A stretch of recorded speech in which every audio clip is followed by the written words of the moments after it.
Fred Film Radio. I'm Matt McCucci from the 73rd Venice Film Festival, and I'm very pleased to be joined by director Nick Hamm and actors Timothy Spall and Colm Meaney. Thanks very much for joining us, first of all. Hey, thank you very much for having us. Thanks, Nice to be here. Nice to talk.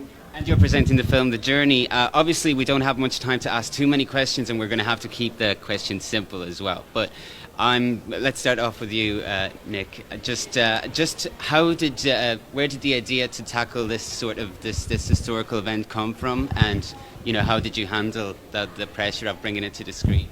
We wanted to do a movie which was essentially celebrated the friendship of the two extraordinary politicians, who were one of the most unlikely political friendships that ever existed. And we took the view that friendship underpinned what happened in the Northern Irish process. And so we were looking at a way to make to dramatise that, if you like. And so we chose to do it through one particular journey by putting those two characters in a fictional situation and seeing how they got on. And through that, we could see how their friendship developed. Right. It's a very human kind of portrayal as well. It's not just a political film, it's also very human. And so we're just, the question that I want to ask you, Timothy and Colm, is just quite simply, how did you prepare for the roles, and what were the difficulties that you encountered in the making of the movie? It was difficult. It was a difficult film to make. I don't think any of us would, we're in a very confined space for long periods of time. Very heavy, in dialogue and not very much action.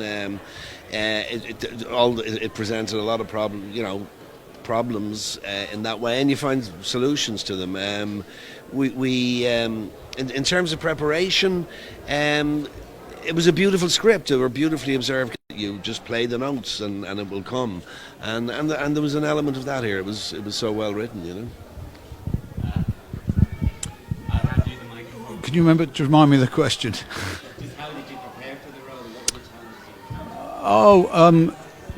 Same as I always do. If it's a person that there's material on, you look at it as much as you can, imbibe it, just drive yourself insane, really. I listened to quite a few of his sermons from way back, and I looked at him a lot. I looked at him as a young man, and I looked at him as an older man, and somewhere along the line you assimilate all this stuff, bring it together, and you try and cast all that aside in the end once you've got it underneath you, under your skin, and then play the man. Try and find out what you can, which is something that you can never explain between an actor and the character he's playing.